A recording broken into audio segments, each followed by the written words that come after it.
Okay, so this is video 2.0C.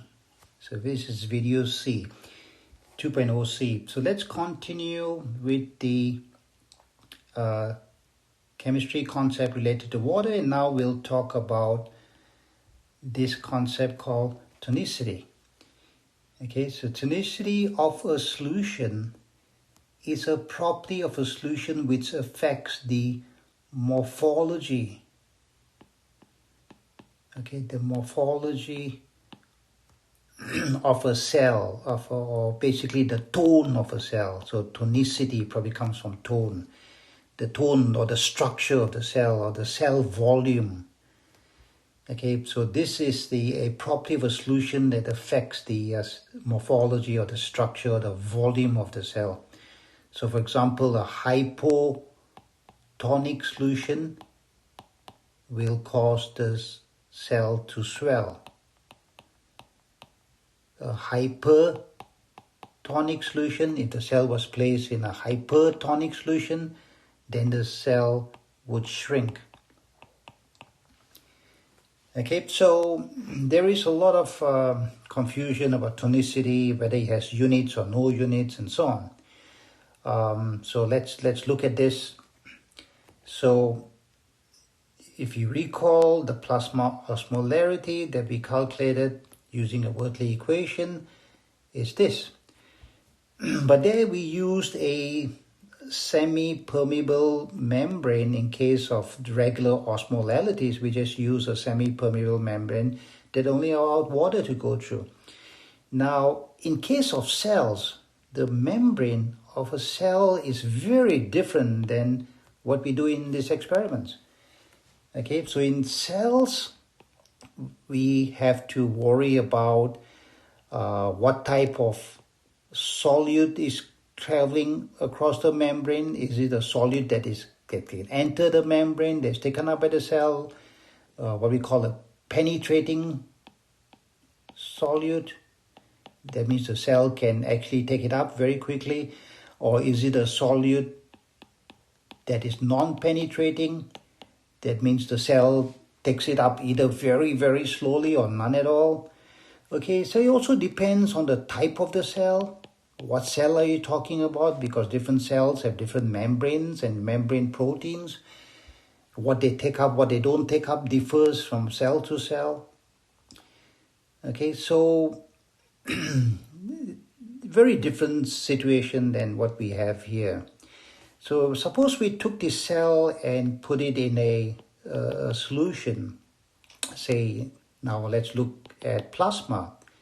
Okay, so in case of plasma, if this cell was in your plasma, your red blood cell or your tissue cells, the plasma osmolarity we calculate is this. But the plasma tonicity, or what I like to use the term based on one of the publications in clinical biochemistry, the term effective osmolality. The actual effective osmolality, or EOSM, this equation comes down to only this here. And that's because urea, BUN is the test for urea. Urea enters the cell very quickly. So it really doesn't contribute to the effective osmolality. However, sodium and glucose do not do that. They actually affect the tonicity.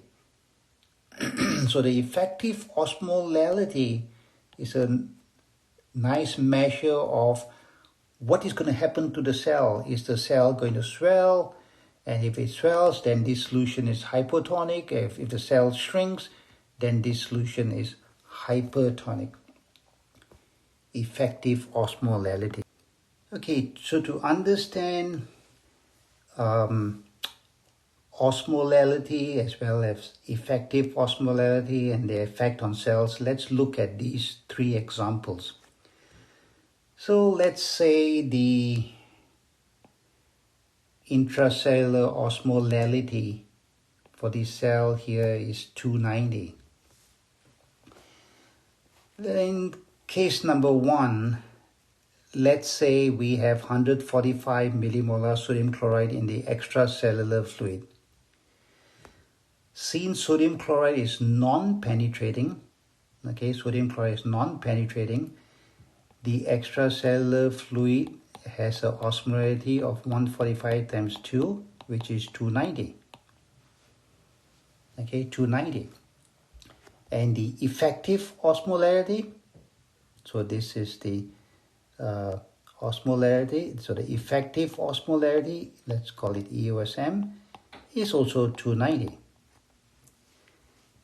Okay, so basically the inside is 290, the outside is 290, this solution is isotonic, and there is no net water movement, nothing happens to the cell. Now suppose we added, let's say, 100 millimolar urea.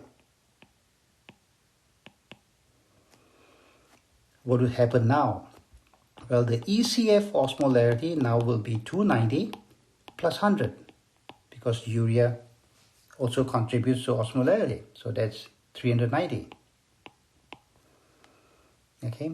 However, the effective osmolarity, because urea enters very quickly, it doesn't contribute to the effective osmolarity. The effective osmolarity is still 290. The urea is ignored. So because the effective osmolarity is 290 and the inside is 290, these solutions are isotonic in both cases. So these are isotonic solutions. Okay, so that's one example. What about example number 2? Let's look at the second example. So once again, 290 inside, 290. But now we have outside extracellular fluid 180 millimolar sodium chloride. So the ECF osmolarity now is 180 times 2, which is 360 milliosmoles per kilogram water. Okay, 360. The effective osmolarity is also 360. So the osmolarity of the ECF is higher, so this is hypertonic. Since the effective osmolarity is higher than that of the intracellular, this is hypertonic, and what happens is the water starts going to the outside. Okay, intracellular water travels towards the extracellular compartment and the cell volume decreases. Okay, so hypertonic causes the cell volume to decrease. Okay, so we see this happening, for example, when is there an increase effective osmolarity of the ECF? You see that happening when the sodium concentration goes up in hypernatremia, or you see that happening in dehydration with loss of plasma water. So both those cases will increase your extracellular fluid osmolarity, and that will cause the water to get out of cells and the cells shrink. And what we see, for example, in dehydration, in hypernatremia. Okay, so what now if we add 100 millimolar urea here? Okay, so now the ECF is again 360, plus now we add 100, so that will become 460. But the effective osmolarity is still 360, so this solution is still going to be hypertonic. Okay, and the cell will shrink once again. Now let's look at scenario number 3. So inside 290, outside now 100 millimolar sodium chloride. So the osmolarity of the ECF is 100 times 2, which is 200 milliosmoles per kilogram. The effective osmolarity is the same, 200. So this solution is hypotonic compared to the cell, 200 here, 290 here. It's hypotonic since the tonicity of the ICF, intracellular fluid, is greater than the ECF. Water is going to travel inside inside the cell, and the cell volume is going to increase. Okay, the cell volume is going to increase. The cell might, and that's bad too. Cell volume decreasing or increasing is not good in either way. Okay, now what if we added 100 millimolar urea? The ECF now will be 200 plus 100, which is 300. Okay, but the effective osmolarity is still going to be 200.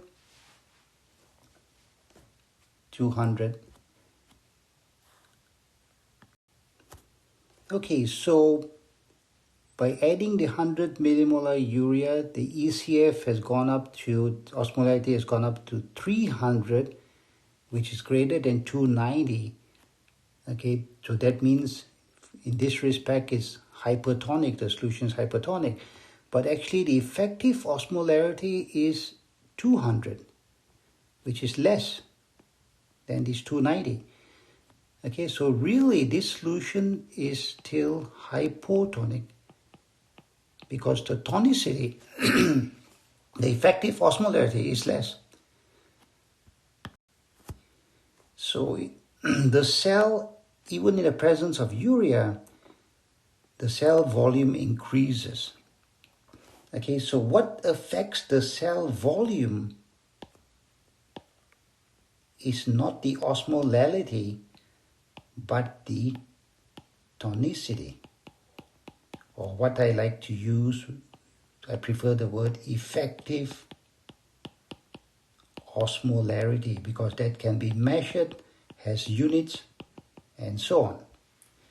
Okay, because some researchers do not like the fact that tonicity has units. It cannot be measured because tonicity is the effect on cells, is the effect. Okay, so we can, using effective osmolarity, we can actually measure and give some units to this value.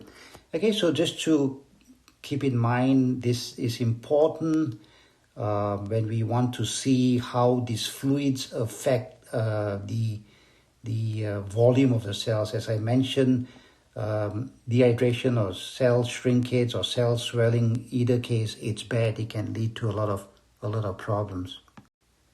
Okay, so let's look at some of the applications of what we just talked about.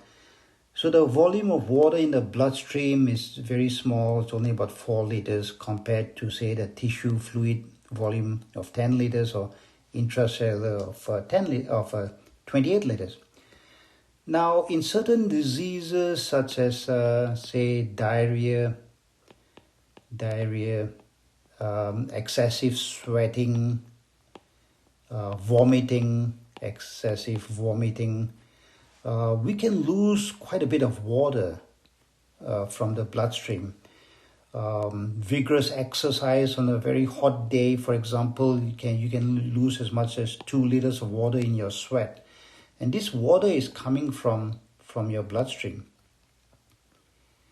Okay, let's say you lost 2 liters, that will only leave 2 liters here of water in the bloodstream. And of course, if this happens, this hypovolemia, the hypovolemic state is going to cause insufficient perfusion to your organs. Insufficient perfusion, shocking your organs, and that can cause immediate death. Okay, so fortunately the tissue water and the intracellular water act as water reservoirs So the decrease in the plasma water here makes the blood more hypertonic compared to the tissue fluid. So water in the tissue space is going to enter. Okay, so water in the tissue space is going to enter this direction via osmosis. As the tissue fluid is lost, this volume goes down. This becomes more hypertonic compared to the intracellular. Then the intracellular water comes out into the tissue fluid. Okay, so this way we can replace this lost water back to its original 4 liters, and that way prevent hypovolemia and prevent insufficient perfusion and prevent death. So another application or phenomenon that is related to osmosis, and the terms we talked about, is this phenomenon that we call osmotic diuresis. Let's look at 2 examples. So for example, in uncontrolled diabetes. So what happens in uncontrolled diabetes? So there's a lot of glucose in the bloodstream, and when the glucose concentration exceeds 180, the kidneys cannot reabsorb this glucose, excess glucose anymore, because the proteins that are reabsorbing the glucose back into the bloodstream, they are saturated. They are working as fast as they can, and they cannot go any faster.